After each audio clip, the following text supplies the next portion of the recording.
అమెరికాలో అక్రమ వలసదారులపై ఉక్కుపాదం మోపుతున్నారు. దక్షిణ కాలిఫోర్నియాలో ఫెడరల్ ఏజెంట్లు దాడులు చేస్తున్నారు. ఫెడరల్ ఏజెంట్లపైకి దాడికి దిగారు వలసదారులు.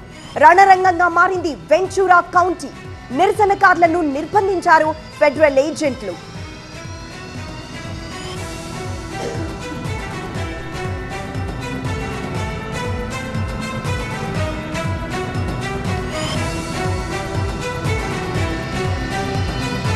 అమెరికాలో అక్రమ వలసదారులపై ఉక్కుపాదం మోపుతున్న దృశ్యాల్ని చూస్తున్నాం. బాష్పవాయువు గోళాలు ప్రయోగిస్తున్నారు అక్కడి పోలీసులు. దక్షిణ కాలిఫోర్నియాలో ఫెడరల్ ఏజెంట్లు ఇలా దాడులు చేస్తున్నారు. ఫెడరల్ ఏజెంట్లపైకి దాడికి దిగుతున్నారు వలసదారులు. వలసదారులను పట్టుకొని ప్రశ్నల వర్షం కురిపిస్తున్నారు. వాళ్ళని ఆల్మోస్ట్ నిర్బంధించి మరి అక్కడ ప్రశ్నిస్తున్న దృశ్యాన్ని రైట్ సైడ్ బాక్స్ లో చూడొచ్చు. మరోవైపు లెఫ్ట్ సైడ్ బాక్స్ లో ఫెడరల్ ఏజెంట్లు నిరసనకారులు నిరసన తెలుపుతూ ఉండగా ఫెడరల్ ఏజెంట్లు వారిని అణిచిపెట్టే ప్రయత్నం చేస్తున్నారు. ఫెడరల్ ఏజెంట్లపైకి దీంతో వలసదారులు కూడా దాడికి దిగుతున్నారు. దీంతో అక్కడ వెంచురా కౌంటీ దగ్గర రణరంగంగా మారింది సిచ్యువేషన్.